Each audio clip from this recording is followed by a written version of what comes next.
Hello, I'm Dagmar Stansova, and welcome to the Eating with Dagmar show. So today I'm going to make some creamy nectarine jello treats. I think this is going to be more for children, but or the child in us adults. So it's very similar to the recipe that I did that I called creamy nectarine dessert for breakfast. This one is almost the same, pretty much the same, except I'm going to put in gelatin and hope that it works because I've never done this before. As always, generally speaking, whenever I share anything that I'm cooking or uncooking or just making, I'm usually doing it for the first time and trying it out. So, all right, let's see what we got here. I have 1.5 nectarines left from the last video, and these are overripe, very wrinkled nectarines, but not, gone so bad that they smell like alcohol. Just simply highly ripened and highly concentrated. In the last video, I spoke about how whenever I pick fruit, I like fruit whose skin is wrinkled, like apples or pears. The fruit is almost dehydrating, so it makes it more concentrated and the flavor is more intense. So I'm going to put this 1.5 nectarine into, for this one, the last one I used a Cuisinart food processor. For this one, I'm going to use a Vitamix or any good blender because I think this recipe will call for it being really creamy. You want the gelatin to be really smooth and creamy. So I'm putting all of these ingredients. Well, this is another highly ripened. Let's make sure it doesn't smell like alcohol. Nope, it's still just a beautifully ripe nectarine. And the general formula for the amount of gelatin you need to gelatinize anything, I'd say from my experience, it's about like, if you really want like seriously gelatinized, so 1 tablespoon per half a cup of liquid. So I'm going to liquefy this by blending it and by putting some raw butter, a little bit of raw cheese, and some raw eggs into it, just to make it more creamy. Okay, so that's 1.5 nectarines and all this delicious nectarine on my hands. I can't wash it off. I mean, it's too good. It's, I once, when I lived in LA, I used to go to this, how do you call it, snooty, or, up in trendy is the word, trendy health food store. It's not, it is snooty now. It wasn't before. It is snooty now because, should I say this? Everybody's all masked up. All the health nuts suddenly don't trust their health. Anyway, that was an aside. I have no bitterness, no anger, not at all.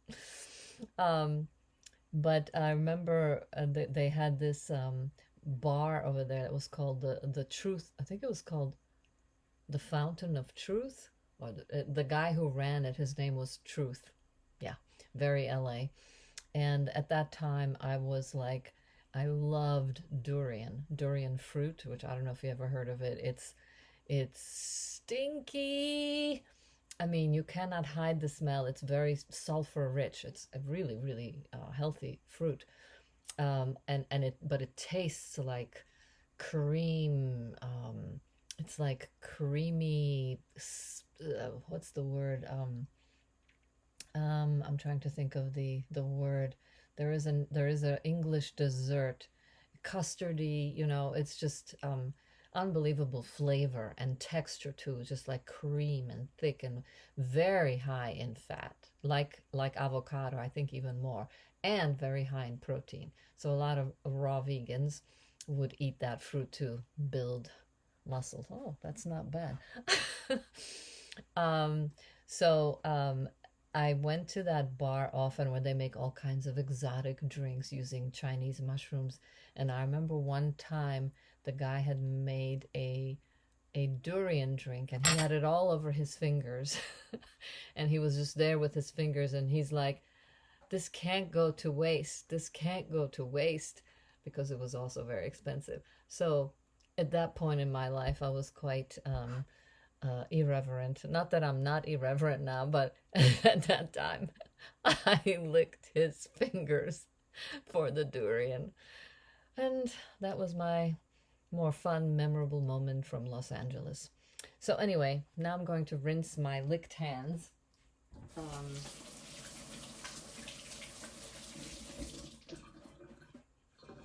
Okay, so now I got the fruit in the blender, and now we're going to bloom the gelatin. So to bloom the gelatin, well, actually, no, first, no, I'm not going to bloom the gelatin yet. I have to see how much liquid this is going to end up in so that I calculate the proper amount of gelatin.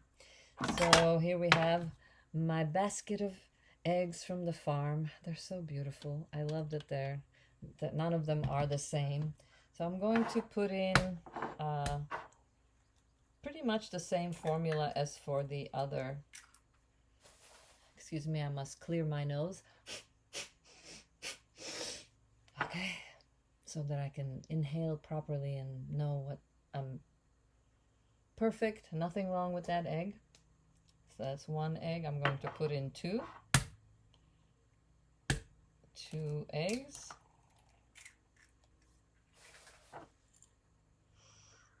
Perfectly fine. So we got 2 eggs, and now I got this little piece of I think it comes out to just about 1 ounce of raw unsalted cheddar cheese that I got from the Amish, from my favorite farm, which I will reveal one day. Right now they're being persecuted by our government. I got food on my face. Okay.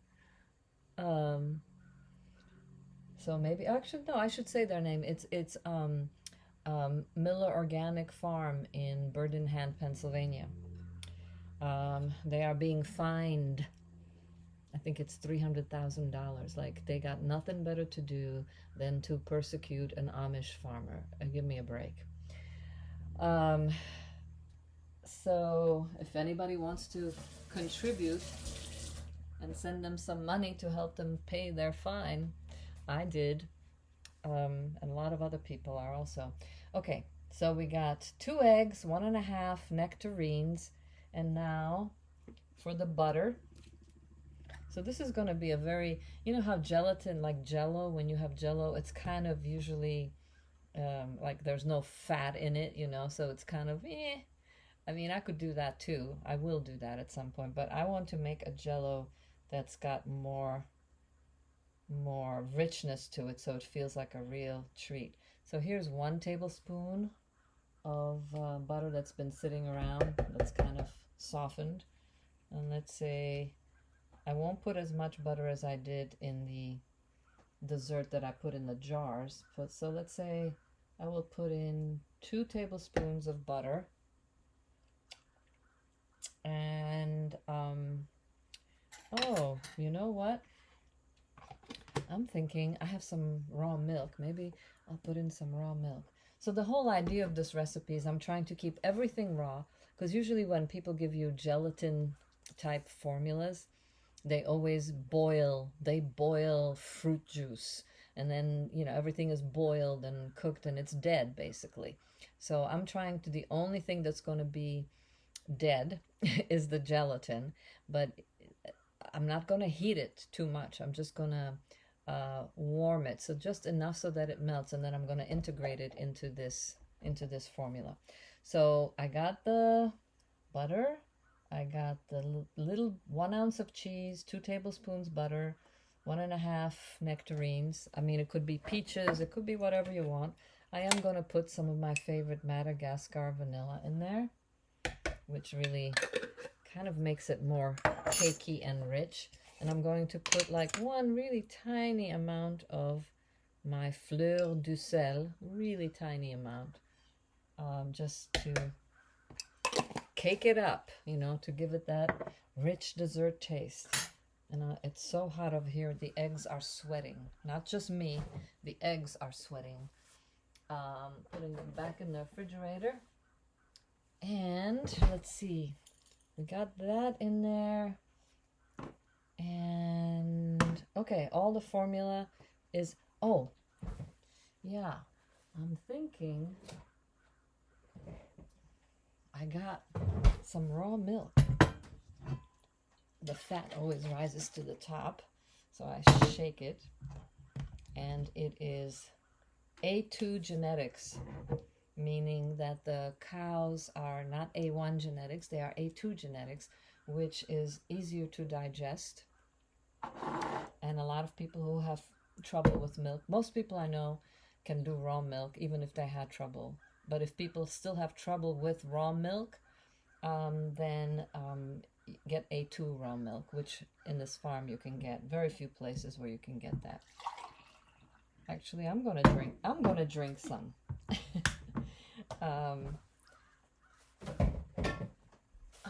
But how much do I put in there? Let's see. I was thinking it might be nice to give it even more creaminess. So this is a 1/4 cup. So I'm gonna put in a 1/4 cup of milk. What the heck? You don't have to. There's no need to do that. It's just me because it happens to be around. Oh my God. It's like pure... It's like a mineral drink, really. It's a fat-soluble mineral drink, raw milk, just by itself. When I was very little, I lived on a farm in the old country, in what is now the Czech Republic, what used to be Czechoslovakia. And I would go sit with my grandma right under the cow. She'd have a little bench, and I'd kneel next to her, and she would be milking the cow. And sometimes she'd spray it straight into my mouth. This is what this milk tastes like. And you should always let it go to room temperature or warm it in your mouth. That's the best way to drink it, the healthiest way to drink it.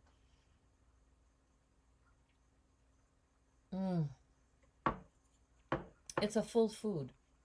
You know, it's got everything. It's got fat, protein, carbs in just the right proportion. All right, so now we have this mix here, and I'm going to blend it and make a little noise.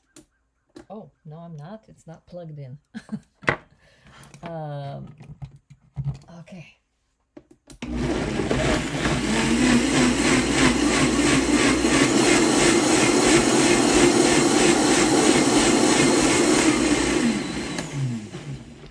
Let's see what was created here.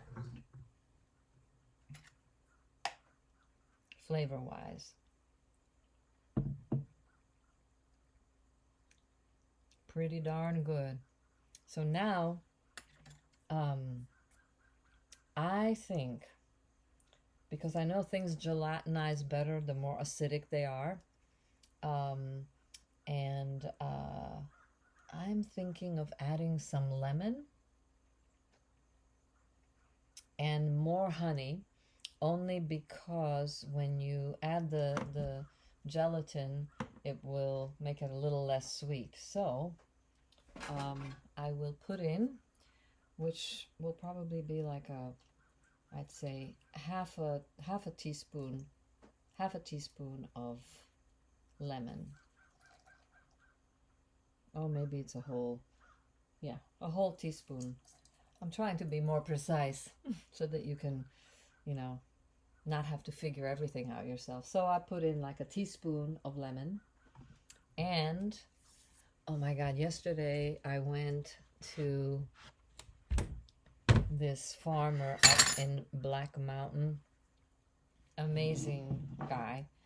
He grows pretty much everything. I mean, he grows his own mushrooms. Not that I eat those things, but it's still beautiful to see how much the corn that was like this tall, just thick, amazing, all vibrant, organic. Um, he and he also has his own honey, truly raw honey. Um, Unbelievable honey. He has a sourwood honey from the sourwood tree, and then he has like a wild flower honey. I mean, it's just like it's undescribable when the honey is that good. You know, it's no glucose in it. It's just fructose. And yeah, I'm getting a measuring spoon. Okay. But really, actually, you can just put in whatever, whatever your particular. So this is a teaspoon. Whatever your, if you got kids and you're doing this for kids, then put in more honey, because they're more likely to eat it. So it's not like you're doing sugar, and it's not, and if the honey has to be raw. If it's not raw, or if it's one of those fake raws, that just says they're raw, but when you call them, they say, oh yeah, we just warm it up, to like 115 degrees to make it flow better. Or we centrifuge it to give it that creamy thing. Well, there's heat in all those things. And when you have the heat, you're killing all the amazing enzymes that are in here. And it's the more enzymes, the less sugars in a way. So be discerning about your honey. Ask the farmer, when you go to a farmer's market, ask them, how do you get the honey out of the hive, the beehive? Do you heat it in any way? When you take the comb, do you heat it so that it will flow better, or do you just let it flow naturally? Like if you have honey that's got a little pieces of wax in it, or some bee wings, then it's really good, authentic raw honey. Okay, let me give this a quick blend.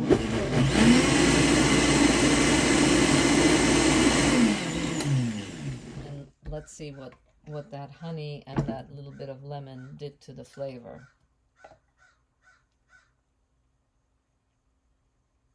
Yeah, it took it to a whole other universe.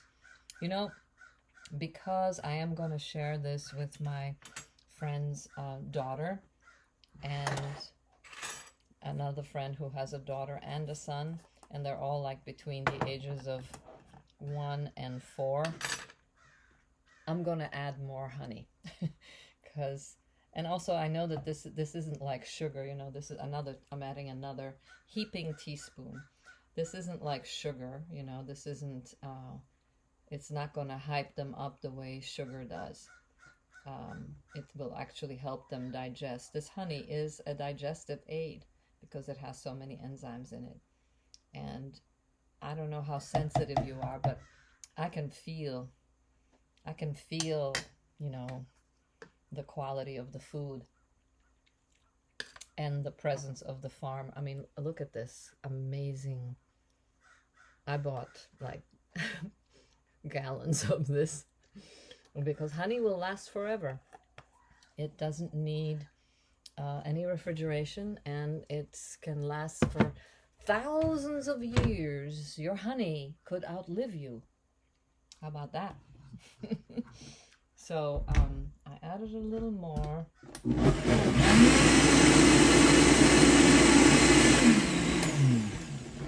Okay, so now we know I can see how much liquid I have made here. I hope I can see how much liquid.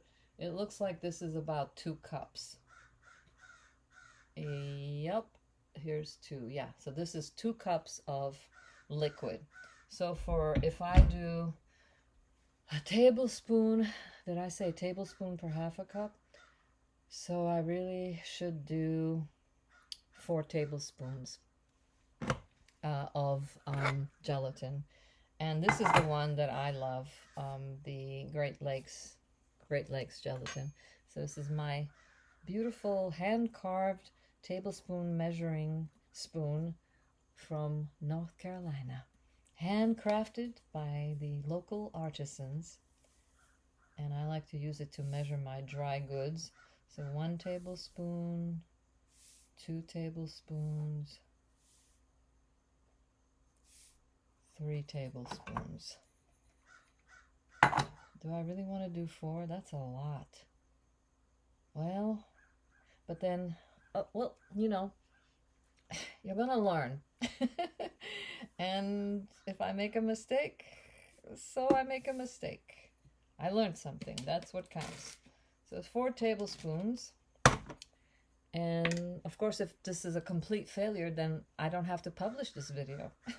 You don't have to see my failures, even though it's the failures that make all the interesting recipes. You know, that's where you learn stuff.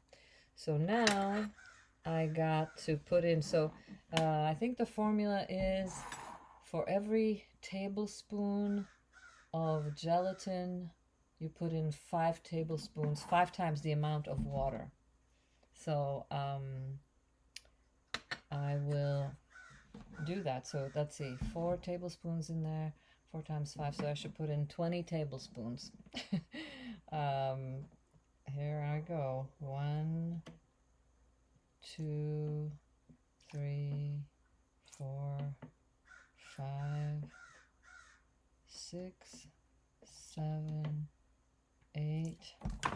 I have a feeling I'm doing this in some longer than necessary way, but basically I'm now trying to bloom the No, I'm not trying to bloom the genitals. I'm trying to bloom the gelatin. Okay, so that was 8 tablespoons. I'm sure there's a shorter way to do it. 9, 10, 11, 12, 13, 14, 15, 16, 17. I don't know. That seems like an awful lot. Let's see. I'm blooming the gelatin. 17. Yeah, I guess it keeps absorbing it. Basically, it's just like I'm looking to see how it's absorbing it. It's blooming. It's a blooming gelatin. Okay, 18, 19, 20. We'll see. We'll see if this is... We'll see, said the blind man. That was my mother's favorite saying. We'll see, said the blind man, or the blind woman in this case. So I'm letting it bloom a little for just... And it looks like it's bloomed pretty good. It's not a late bloomer like me. I am definitely a late bloomer. Are you a late bloomer too? I mean, I would think that every human being is a late bloomer, because you can only bloom once you fully know yourself. And there are some people who are very young and who are totally tuned in, but for most of us, it takes time. It takes time to be at ease with who we are and to, you know, appreciate other people and who they are, but also stay true to who you are. So I think that if there is some kind of a psyop or conspiracy to make people die at an earlier age, it makes sense because, you know, I think it's probably only by the time you get to maybe 60, you know, that you start to feel like, hey, I think I'm starting to get the idea of this whole realm and this reality and whatever is going on. And so I think that I could see how it would not be of great benefit to people who want to have access to all the world's wealth to have people around who start to get, you know, who get the idea of what is really going on, you know, who realize how powerful we are and how we can create so many things, that we are creators, we are magicians, we are sorceresses in the best sense of the word, not like that was a really bad imitation of a witch. So now I'm going to warm it just there on my at 100. I'm just putting it on 100, just so that it liquefies even more. So I'm really just very, very, only for maybe 20, let's see, maybe 25 seconds or something, until I see that it gets more liquidy. But I don't want it to be hot, because I don't want it to ruin the rawness of what's in here now.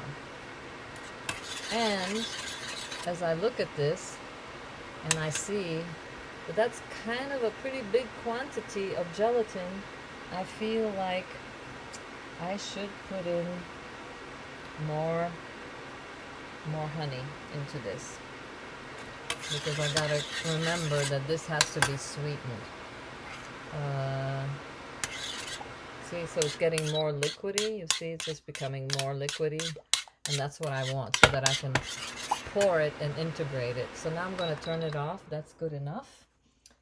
And now I am going to add more honey, and I'm going to add more lemon to keep it in balance.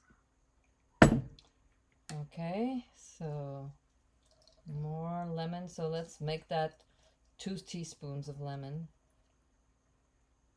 2 teaspoons of lemon. And so far I added 2 teaspoons of honey. So let me add, make that, you think that's enough? 3 teaspoons? I gotta, I'll make it 4. So 2 teaspoons of lemon, 4 teaspoons of honey in this particular formula. I think that's gonna work. I have to blend one more time.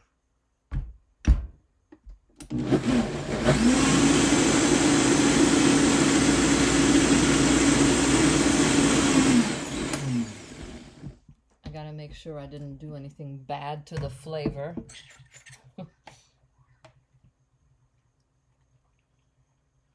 Still delightful. Just a little bit too sweet, which is perfect, because we got all this. See how liquidy it is now? But now I gotta make sure. Okay, it's not hot, it's just warm. So I'm taking it. It's like basically when you put your finger in that, it feels like my friend's husband said that when you put your finger in there, it should feel like it's yourself, like you're putting your finger into yourself, like it's into yourself, like it's the same temperature as you are, like it shouldn't be hotter. Okay, so this will hopefully be a successful raw gelatin treat. So now, and if it's not successful, that's okay. Perfectly okay. I think I said this in one other video that my best, most favorite paintings, that one over there, that's all the way back by that window, you can't see it, but it was born out of my biggest mistake. Like, it was just horrible. It was terrible, what you know, but I just kept going over, and you know, I kept finding new layers and new layers, and out of that mistake, my most favorite painting that I love came out. And sometimes same goes for writing, you know, or for creating food.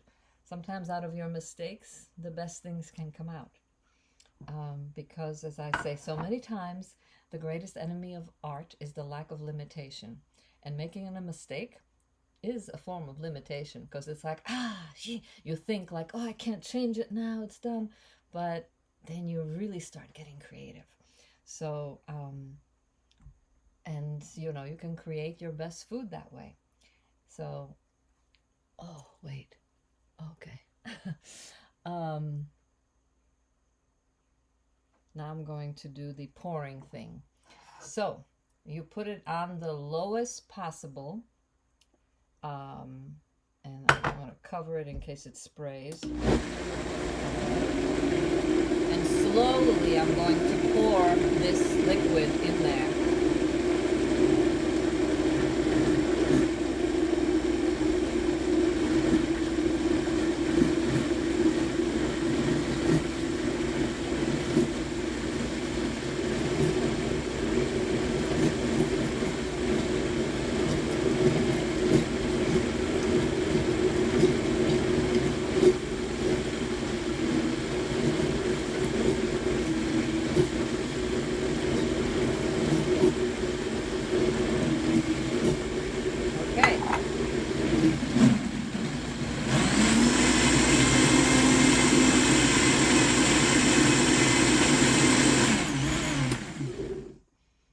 Well, this made quite a bit. I guess I had no idea it would come out this much. It was just 1.5 nectarines. Well, let's see now. Here's the grand test. Let's see how the flavor is with the gelatin in it. Oh, let us pray.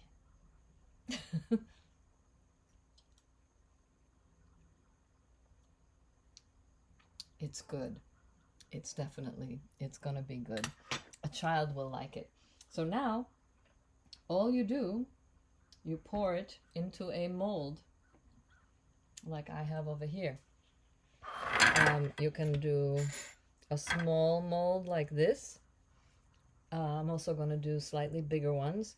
You could get any whimsical shape silicone mold, so it's not, I wouldn't heat up silicone, but I have no problem putting cold stuff in it. And then you just put it in the refrigerator.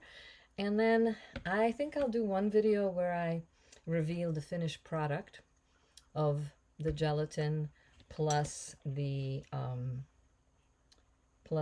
other dessert. So now, while it's still liquid, I will pour it into, see how pretty that looks? And then all you do after it's hardened, you just pop it out. So I guess I don't have to do that on camera. You can figure out how to pour into containers, or like this will be a nice one. I think I'm going to need way more containers than I was ready to need.